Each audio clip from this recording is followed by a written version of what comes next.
Nah, orang akan bisa istiqomah di dalam Islam, bahkan dia berjuang demi Islam, dia jaga Islam, dia dakwakan Islam, itu kalau ada rasa cinta dalam dirinya kepada Islam. Dan rasa cinta itu pasti ada pada makhluk yang bernyawa. Pernah dengar nggak lagunya?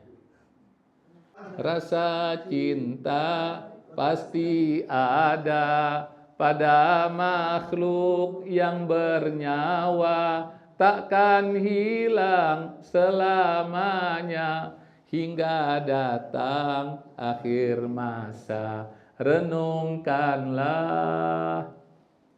Jamaah yang dimuliakan oleh Allah Subhanahu wa taala. Jadi rasa cinta itu pasti ada. Orang kalau cinta kepada Islam, maka setiap gerak kehidupannya, bahkan setiap hembusan napasnya itu tidak dapat dilepaskan dari nilai-nilai Islam.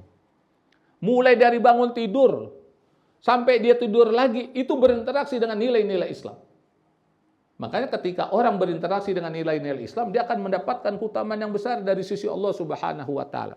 Dia akan mendapatkan pahala dari Allah Subhanahu wa taala. Dan semuanya itu memberikan manfaat kepada orang tersebut, kepada muslim tersebut, bukan saja di dunia, tapi juga sampai ke akhirat.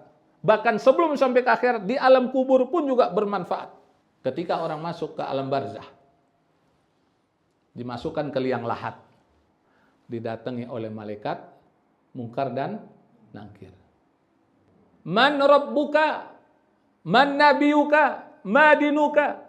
Kalau ketika di dunia dia taat sama Allah, dia beribadah kepada Allah, dia laksanakan sholat, bukan saja yang wajib, yang sunnahnya juga dikerjakan. Puasa bukan saja yang wajib, yang sunnahnya pun juga dikerjakan. Maka Allah akan berikan kemudahan kepadanya untuk menjawab pertanyaan malaikat. Allah Tuhan saya. Kenapa dia bisa jawab Allah? Karena ketika hidup di dunia, dia biasa menyebut lafaz Allah Subhanahu wa taala. Dia berzikir menyebut lafaz Allah Subhanahu wa taala.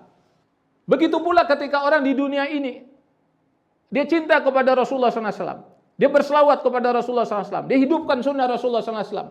Maka dia akan diberikan kemampuan oleh Allah untuk menjawab bahwa Nabi Muhammad adalah nabiku. Makanya kita jangan termasuk orang yang benci kepada sunnah Rasulullah SAW. Kalau sekiranya kita belum mampu melakukannya, udah kita sabar aja. Jangan banyak komentar yang akhirnya Nabi Muhammad SAW tanpa kita sadari kita celak. Jangan sampai itu terjadi. Madinuka. Apa agama kamu? Islam agamaku. Maka ketika dia hidup di dunia, dia bangga dengan Islam, dia amalkan Islam, dia dakwakan Islam, saya berkeyakinan penuh orang model semacam ini nanti akan ditanya, dia akan bisa jawab.